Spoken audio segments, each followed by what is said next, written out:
Our next speaker is Donnell Bolo Eppinger. You here? I haven't seen you this morning. Oh, I'm sorry. I was up till 2 o'clock this morning. The head chair of the Georgia Council. He's a tiny little guy. He's kind of keeping time. Okay. Well, hopefully ain't gonna be no need to keep time, because I'm gonna be up and down real quick. First I want to thank Abate for putting this rally together. I'm looking around, I just recently joined Abate about a month ago, and it went to the fact that I didn't want to join, I just didn't know much about it. So once I found out about it, I said, man, I've been crazy all these years not to have joined. So those of you who are not members as of yet, I challenge each and every last one of you that's not a member to go ahead and join. Yeah. Because this is beneficial to all of us. Like I say, I really don't need no introduction to who I am. It's not important. Because just like we say, one voice. So I mean, I'm you and y'all are me. Yeah. So we're gonna get straight to it because time is running out. Whole lot of y'all don't know me, but I'm speaking from the law enforcement side because that's what I do for a living.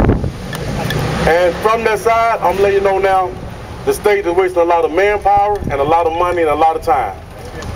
From the law enforcement side, I don't see anything being accomplished by doing these safety checks. Stop wasting our money! Exactly. First of all, I will give thanks to the state of Georgia for taking the time to participate in the National Highway Traffic Safety Administration. That's where the grant came from. That's wonderful that they wanted the money, but let's use it to do something great. As Dan said, let's use it to educate the kids in high school. They got driver aids now where you have to take driver aids. Right. Why don't we put motorcycle safety in there where the kids can be more aware? Right. I remember with last summer, all these millions of dollars of signs we put all across the state just sat there blank until someone finally said something. Let's use these signs to put beware of motorcycles, share the road with motorcycles. Let's use these signs. Right. Another thing, like Dan said, the majority, his shirt says it's in the orange shirt. That's it. Can't you see me?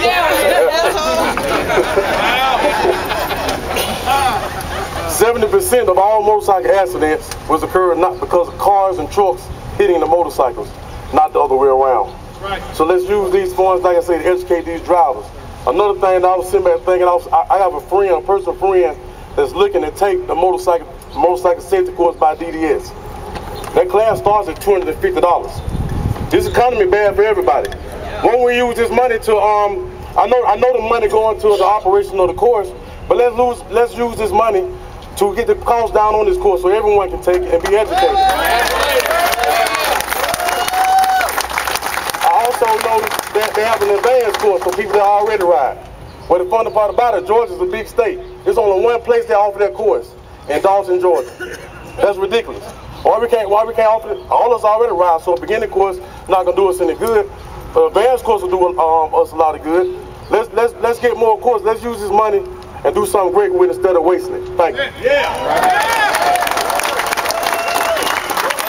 Thank you. Our next speaker hails from Virginia. Tom McGrath. Tom McGrath is known as a motorcycle lawyer for his dedication to motorcyclists and motorcycling. He has more than 30 years of courtroom experience. In 1992, he founded the Virginia Coalition of Motorcyclists, a political action committee dedicated to promoting and defending the rights of Virginia motorcyclists at the General Assembly and elsewhere. When the city of Myrtle Beach enacted ordinances in order to drive the motorcycle rallies away, Tom filed suit and eventually had these anti-motorcyclist ordinances declared unlawful. Yeah. He sits on the Virginia Governor's Motorcycle Advisory Council and the Commonwealth Transportation Safety Board. Come on up, Tom.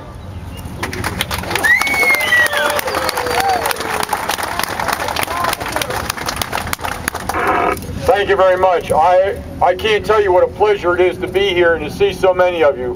Now that I've said that, I've got two other things to say to you.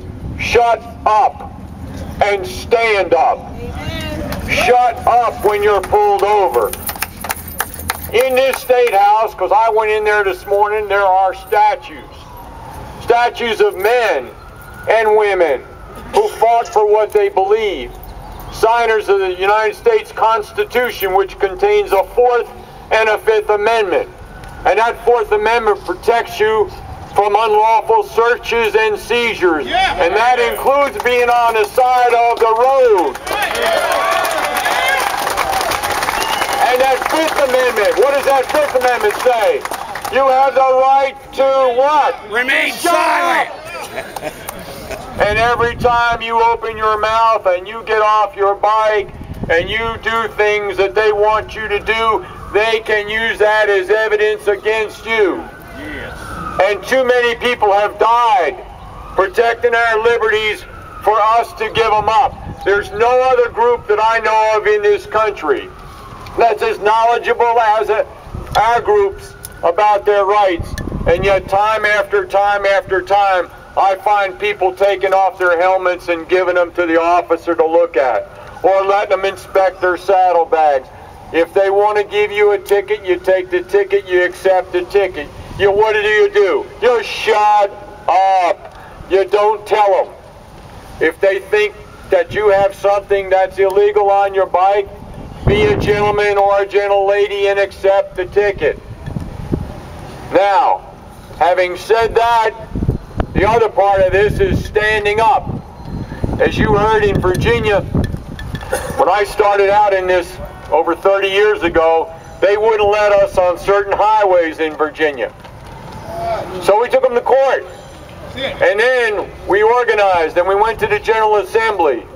And now we have in our schools mandatory motorcycle awareness sections. Part of driver's ed. It's taught by motorcyclists. We're allowed on every road wherever taxpayer money is used. If there's a parking lot and they have a sign that says no motorcycles in here and they're using taxpayer money, we have a statute that says they can't discriminate against us wherever they've used taxpayer money, because people stood up and they fought for that right. They fought for the right. In South Carolina, when they passed the helmet law and said, oh no, in here you have to wear a helmet, 49 people got together and they stood up for their rights, and I was fortunate enough to represent all of them. And we took that case to the Supreme Court and we won it. And now they're talking about it. They've got an exhaust ordinance and we've got a lawsuit against them for that. What you can do standing together is just unbelievable. I do sit on the Transportation Safety Board in Virginia, and I'm the motorcycle representative, and we made sure that our safety board, through our legislature, has a motorcycle representative.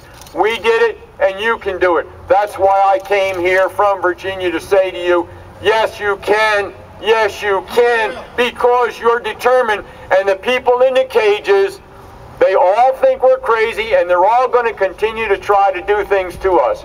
But let me tell you about this safety grants that they're getting.